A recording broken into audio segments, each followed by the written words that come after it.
अस्सलाम वालेकुम। मैं हूँ उस्मी भट्ट और आप देख रहे हैं मेरा यूट्यूब चैनल।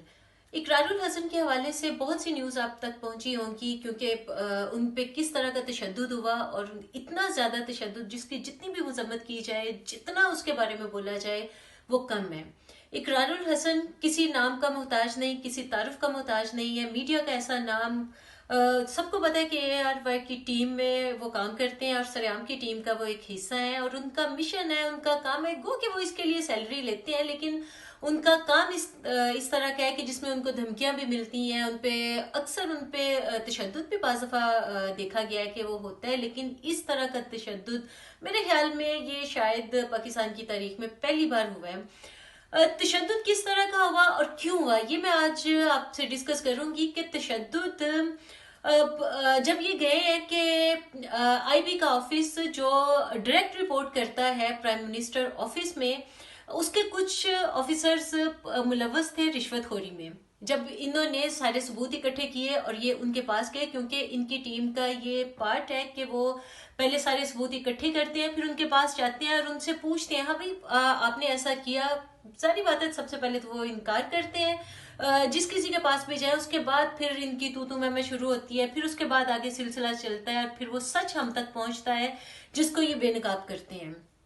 तो इसी तरह से जब ये उस सच को बेनकाब करने के लिए उन तक गए तो उन्होंने इनको अगवा किया, इनको सबको अंदर बुलाया और कहा जी आए अंदर बैठ के बात करते हैं। फिर वो इनको एक टॉर्चर सेल में ले गए, इनके सरों को ढांपा किया बाकायदा से। और ये सब बातें इकरारुल हसन ने अपने एक इंटरव्यू में बताई हैं कि फिर जब वो इनको अंदर लेके गए तो इनको बरहना कर दिया गया। एक एक मेंबर को उनकी टीम के सामने उनको नंगा कर दिया गया और उनको घुमा के चला के उनकी वीडियोस बनाई गई और उनको कहा गया कि जो तुम्हारे पास सबूत हैं, गो कि हमने वो उनसे कैमरे ले लिए, उनके सारे सबूत उन्होंने कैमरे तोड़ दिए, डिस्कार्ड कर दिए सबूत। फिर भी उनके मोबाइल्स थे, कुछ वीडियोस वो बना रहे थे और वो भी उनसे ले लिए और उसको भी तोड़ फोड़ दिया। उन्होंने कहा कि अगर आपके पास इसके अलावा अगर बाद में पीछे भी कोई सबूत है तो अगर आप वो वीडियोस सोशल मीडिया पे लाएंगे, लोगों को दिखाएंगे, तो फिर हम आपकी ये नंगी वीडियोस ये हम सोशल मीडिया पे अपलोड कर देंगे। बात यहीं पे खत्म नहीं की, उन्होंने वीडियोस बनाई, इन पे तशद्दुद का निशाना इनको बनाया, इनको मारा पीटा 5 घंटे तक। इमेजिन करो 5 घंटे तक वो उनके साथ मारपीट करते रहे। और मुझे माजरत के साथ, शर्म के साथ ये बात कहनी पड़ रही है कि उनके नाजुक अज़ा पे बिजली के झटके लगाए गए, इतने झटके लगाए, इतने झटके लगाए कि उन नाजुक अज़ा में से खून रचना शुरू हो गया। जब खून निकलना शुरू हो गया, और इनकी टीम का एक मेंबर ऐसा भी था जो गुर्दों का पेशेंट था, जिसको जो अपने इलाज करवा रहा था, इकरारुल हसन के बकौल के उनसे इसने रिक्वेस्ट की कि आपने इतना तशद्दुद किया है हमारे ऊपर, हमारी वीडियोस बनाई हैं, आप जो कह रहे हैं, जैसा जुल्म हमारे ऊपर चाह रहे हैं हम वो सह रहे हैं, लेकिन खुदा के लिए इस पेशेंट को किसी डॉक्टर को दिखा दें वरना वो मर जाएगा।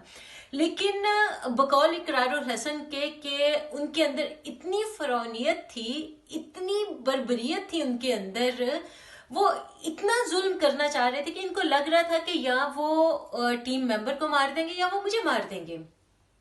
लेकिन उन्होंने सोचा कि ठीक है, अगर मुझे कुछ करते हैं तो कोई बात नहीं, लेकिन उस आदमी के लिए, अपने टीम मेंबर के लिए उन्होंने बहरहाल बार बार कोशिश की, लेकिन उनकी नहीं चली, उनकी नहीं सुनी गई। द एंड क्या हुआ कि जी जब शहबाज गिल साहब हैं, उन्होंने इकरारुल हसन साहब बताते हैं कि उन्होंने इस पूरे मामले में एक बड़ा अहम रोल अदा किया और उन्होंने जब सारा अपना एक रोल अदा करते हुए इस मामले को खत्म किया, तब इनकी कहीं जाके तो जान छूटी। फिर इनको हॉस्पिटल पहुंचाया गया जहां पे इनका इलाज हो रहा है। गो के अच्छी बात यह है कि ये सब अपनी जान से गए नहीं, इन सब की जान बच गई है। मकसद ये कि इकरारुल हसन एक नाम है, जब इन लोगों को पता था कि ये वो नाम है कि जो जिसकी न्यूज टीवी पे चलेगी, लोग इसके बारे में सुनेंगे, इसके बारे में बोलेंगे। ARY या सरेआम की टीम जब लोग इसके बारे में सर्च करते जाएंगे तो फिर हर वो नाम बेनकाब होगा, हर वो इदारा बेनकाब होगा जो इस जुल्म में इनका साथ दे रहा था। लेकिन ना उनको किसी चीज की परवाह नहीं थी। उन्होंने तशद्दुद करना था, उन्होंने इनको रोकना था और उन्होंने अपने जराइम पे पर्दा डालना था, सो उन्होंने डाल लिया।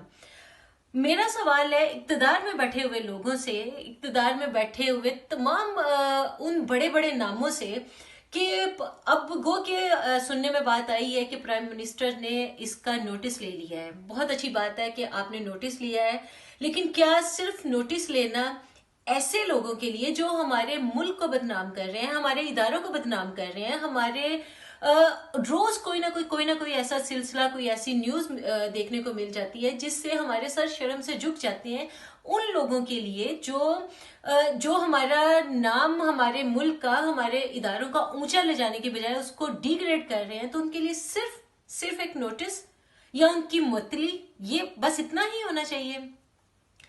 ये बात मैं आपके ऊपर भी छोड़ती हूँ कि मेरा इस चीज से कोई लेना देना नहीं, लेकिन मैं इसके खिलाफ आवाज उठा रही हूँ।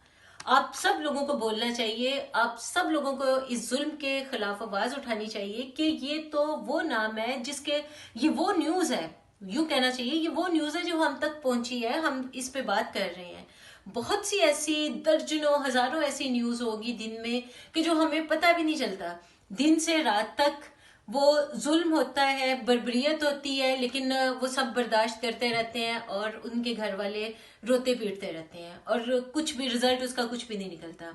उस्मान बुज़दाद साहब से मेरा ये सवाल है कि अगर, और प्राइम मिनिस्टर साहब से भी, कि अगर हमने सिर्फ इस पे नोटिस ही लिया और इस पे कोई काम नहीं किया तो ये हमारे लिए लम्हा फिक्रिया है, क्योंकि ये जुल्म होता रहेगा जिंदगी भर जब तक हम सबकी जिंदगियां हैं। और इसके लिए अगर किसी ने कुछ ना किया तो फिर ये हम सब के लिए डूब मरने का मुकाम है कि जब भी कोई बंदा चाहेगा, जब भी कोई इदारा, हमें सबको अपने मुल्क पे फख्र है, हमारे मुल्क के इदारों पे फख्र है, लेकिन इस तरह के लोग जो हमारे मुल्क को, हमारे इदारों को खराब कर रहे हैं, अगर इनको बेनकाब नहीं करेंगे, कड़ी से कड़ी सजा नहीं देंगे, तो फिर हमारे सर शर्म से झुकते ही रहेंगे और हम सब फिर इसी तरह से नई वीडियोस बनाते रहेंगे, नई से नई डिस्कशन का सिलसिला रुकेगा नहीं, जारी रहेगा। इसके साथ ही वाइंड अप करती हूँ, वीडियो को ख़त्म करती हूँ।